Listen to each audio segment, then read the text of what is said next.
Hi, everyone. Karen Oakham again, coming to you from West Hollywood. It's hot here again. Uh, this this episode, Max and I are going to go national, as we talked to you about in the last episode. But before we do that, how are you doing, Max? What's up with you? Hey Karen, good to be here with you again. Everything is going well. I'm excited that we're trying something a little bit structurally different today. We're going to have Annise on, and I'm excited to hear what she has to say about the Victory Fund and everything that they're doing over there. So I'll let you take it over from here. So, as Max said, the Victory Fund is a national organization. It's actually two, which Anise will explain: the Victory Fund and the Victory Fund Institute. But the key thing that you all need to know is that they have strict rules, a strict structure to interview different LGBTQ candidates, viable candidates, who are up for election this November 8th. Uh, we've been concentrating on the House, as you know, on not just LGBTQ candidates, but also on ally candidates like Christy Smith, we were talking about, and we talked to in the last episode. Annise is going to introduce us and talk a little bit about a number of candidates you need to really pay attention to, not only candidates who are running for the first time, but also candidates who are in the House, who are holding seats now, and we need to help them keep those seats. So without further ado, here's me and Annise. I am pleased, we are very pleased to be now interviewing former Houston Mayor Annise Parker, who is now heading up the National Victory Fund. And if you are an LGBTQ candidate, or if you are thinking about becoming one, you need to know about Annise Parker and the Victory Fund. Victoryfund.org, is that not correct? It is correct. Very good. So I remember the founding of the Victory Fund in 1991, and the first successful candidate that you all funded was Sherry Harris for Seattle City Council, a woman of color, a Black woman of color, and she was really quite the hit. So if you could give us a little overview of what the Victory Fund does and the Victory Institute, and kind of a quick arc of history to now, so that we can then start talking about some of your candidates. Sure. Appreciate the walk down memory lane. Victory was founded in 1991, and Sherry Harris, City Council candidate in Seattle, was the absolute first endorsement. We only endorsed two people that year. She was the first. The other was Bob Burke, who was running for California State House. This year, we have more than 450 candidates. So you can see the tremendous growth. There were more than 1,100 out LGBT candidates that Victory was able to identify across the country. We are Victory, LGBT Victory is one organization, but we're two halves. We're Victory Fund, which is endorsing PAC, and we are Victory Institute, which is a 501c3 charitable organization. And we work with any candidate, wherever they are, any LGBT office holder, LGBT only, and we help them be successful. We don't lobby, we don't do policy, we do people. And we take that very seriously. Now, on the fund side, we do have a viability standard. And then a lot of people who run for races that they just cannot win. And our endorsed candidates, we try to have a win rate, maybe 65%. The candidates we look at and say, no, over the last few years, their win rate has been 3%. So we have a pretty good eye of the ones who just have no chance, but we are trying to push the envelope. And amazingly, our candidates are 30% more diverse than the general candidate pool.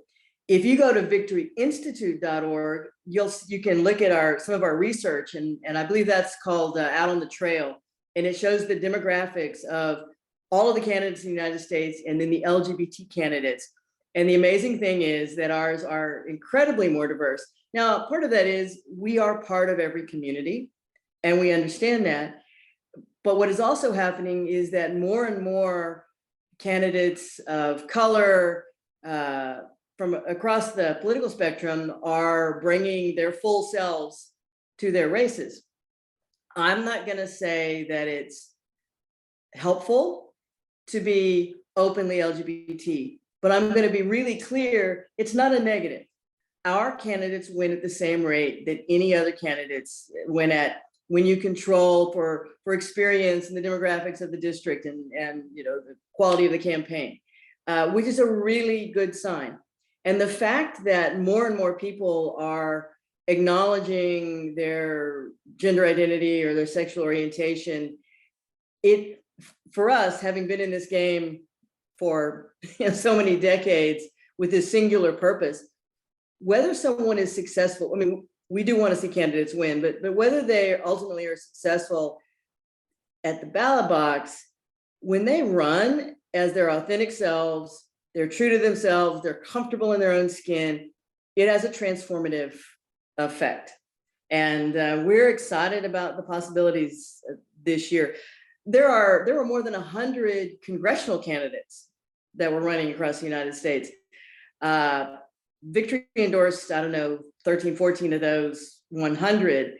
But again, across the country, amazing opportunities. But our strength as an organization is really down ballot from there. No other national organization does down ballot races. So state house races are our bread and butter. And they're really, really important because your viewers probably know this. The really stupid stuff starts in the state houses. The really bad anti-LGBTQ stuff starts in the state houses, and it can metastasize. If it passes one place.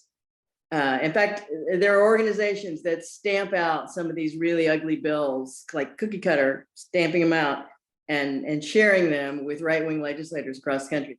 So we really work hard at that level. Now, I live in Houston. I'm talking from Texas. So yeah, not a really good place to be, the state house.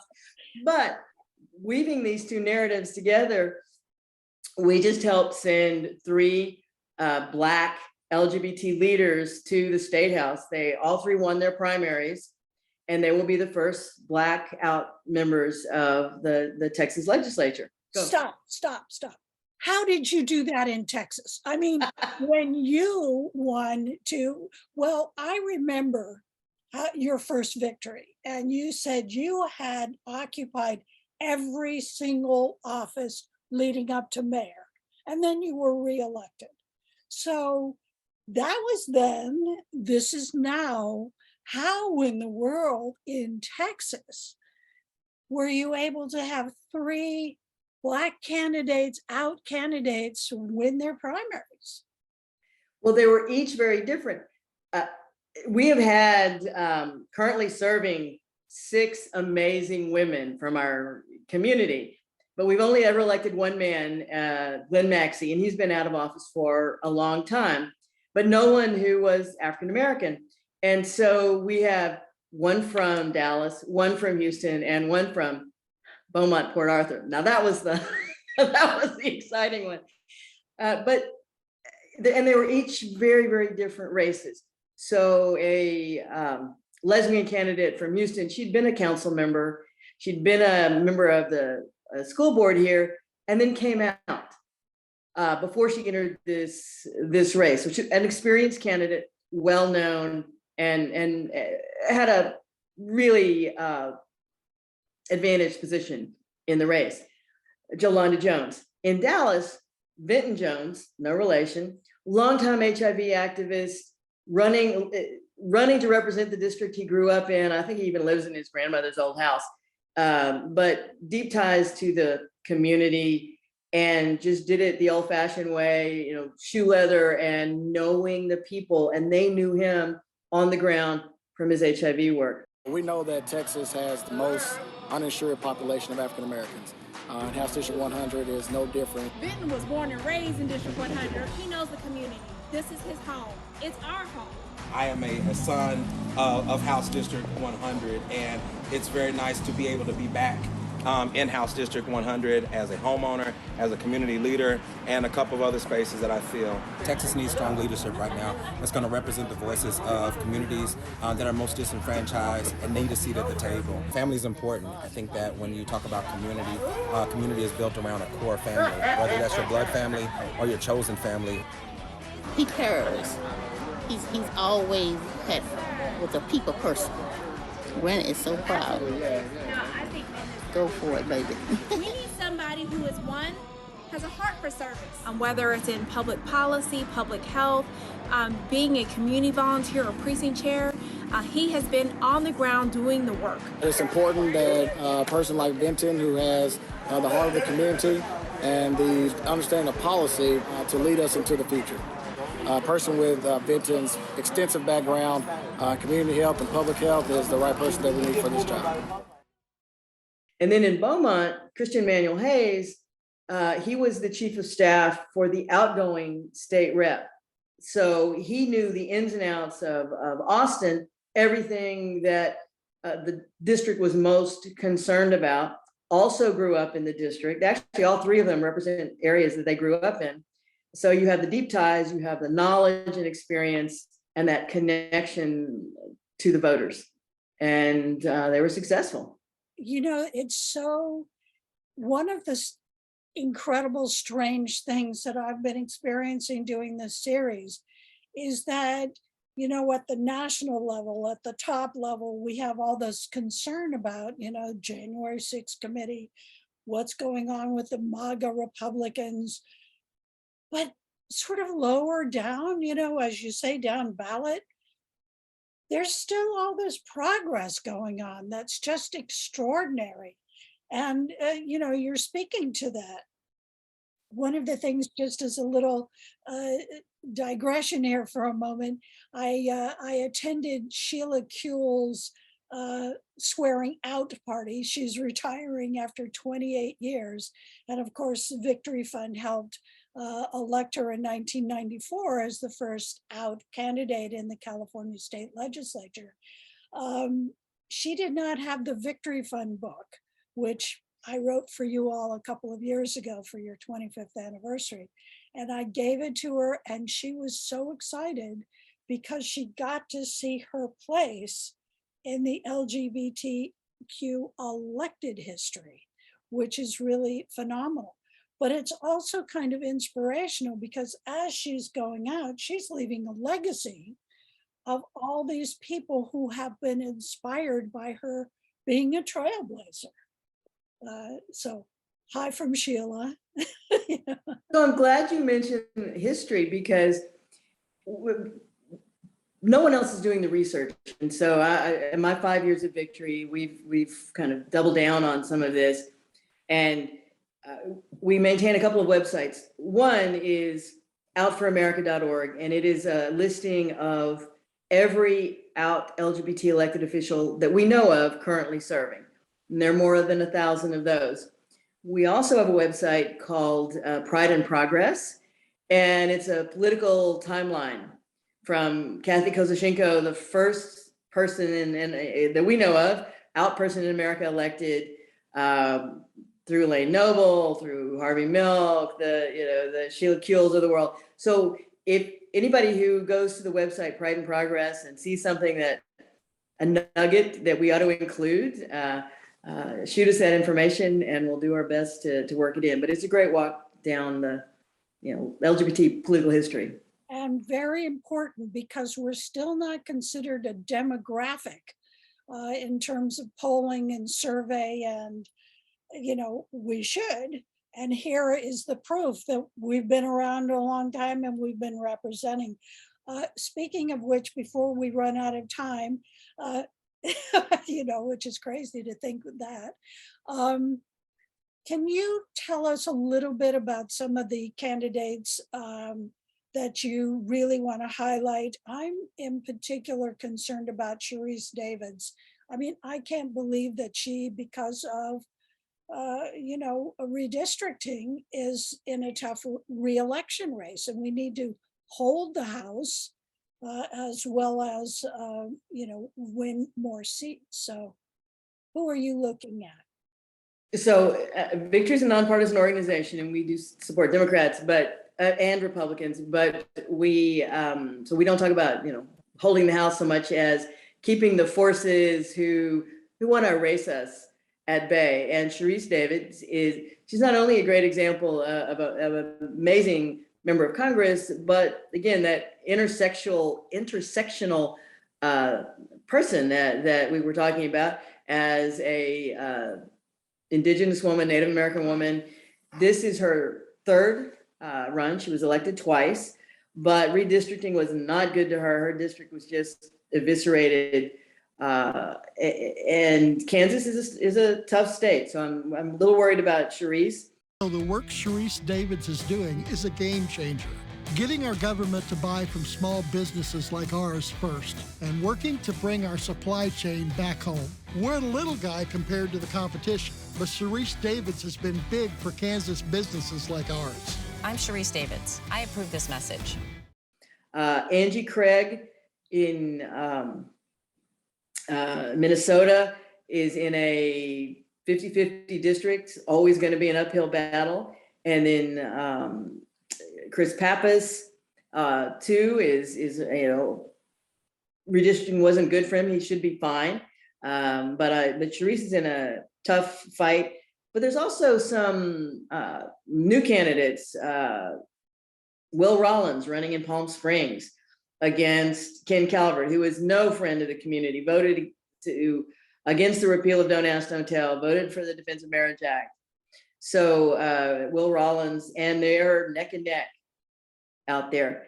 But as you mentioned, most voters, the congressional races all turn on these national issues, where people were on January 6th, and the big lie about Trump and that he won the last election, that sort of thing. The down ballot races from there, those are on local issues. And that's why our candidates do so well. But again, we do fine on the national issues too. And we have two governors running.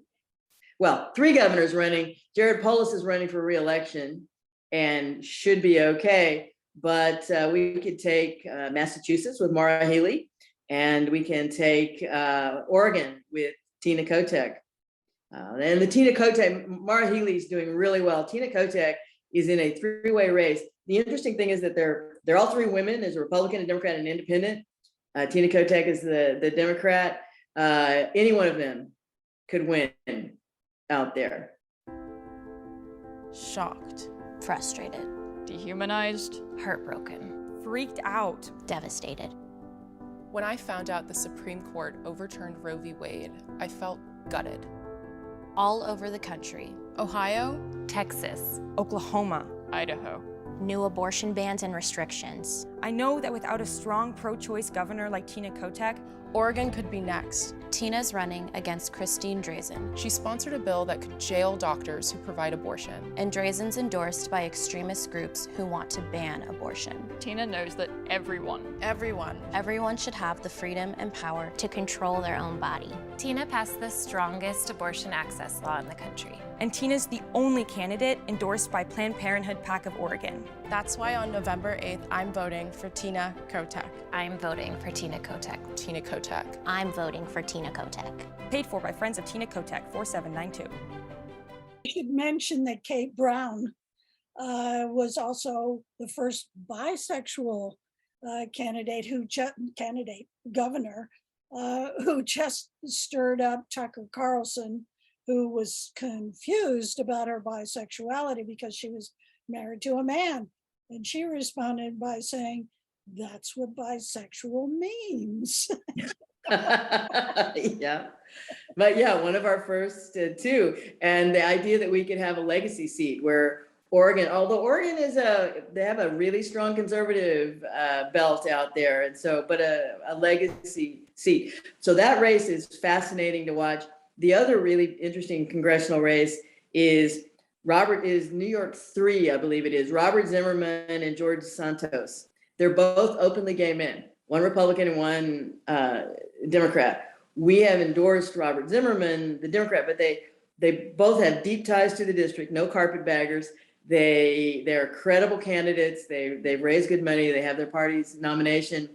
Unfortunately, for our viewpoint, Santos was on the mall on January 6th and was, part of the big lie overturn the election, which made him not suitable for our endorsement.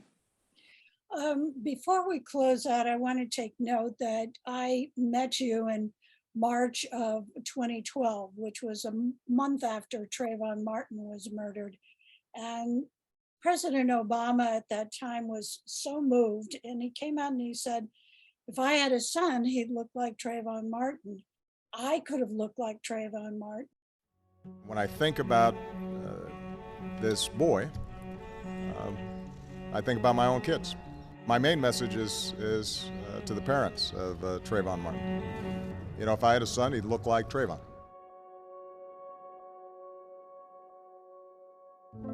The thing we fear most as parents is the safety of our children.